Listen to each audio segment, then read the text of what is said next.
আজকে আমি একটা পুডিং তৈরি করব। পুডিংটা কিভাবে তৈরি করি সেটা আপনাদের সাথে শেয়ার করব। আমি 2 টেবিল চামচ চিনি, 2 টেবিল চামচ পানি দিয়ে কালামানটা তৈরি করে নিচ্ছি। আমি এটা গ্যাসের চুলায় তৈরি করব।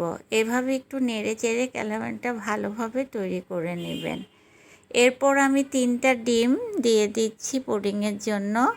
কিন্তু ডিমগুলো ভাঙার সময় অবশ্যই খেয়াল রাখবেন যেন ডিমের খোসা বাটিতে না পড়ে।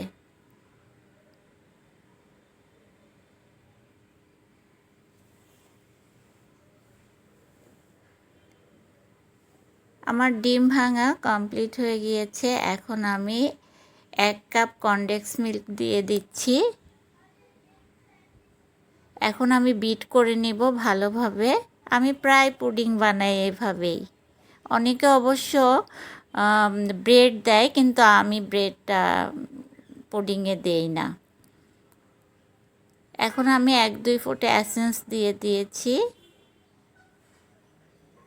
সাথে লিকুইড দুধ 1 কাপ দিয়ে দিচ্ছি। দিয়ে ভালোভাবে আবার মিক্সিং করতে হবে। যত ভালো মিক্সিং হবে পুডিংটা তত ভালো হবে। আমার মিক্স করা শেষ। এখন আমি সসপ্যানে ঢেলে দিচ্ছি।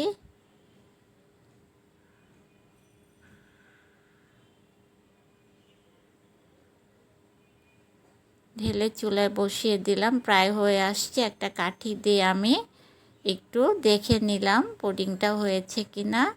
এখন আর একটু টাইম লাগবে। আবার আমি ঢেকে দিলাম। আমার পুডিংটা এখন হয়ে আসছে। পুডিংটা হয়ে গিয়েছে। এখন আমি পুডিংটা একটা পিরিচে ঢেলে নিব। ঢালার সময় অবশ্যই সাবধানে ঢালতে হবে যেন ভেঙে না যায়।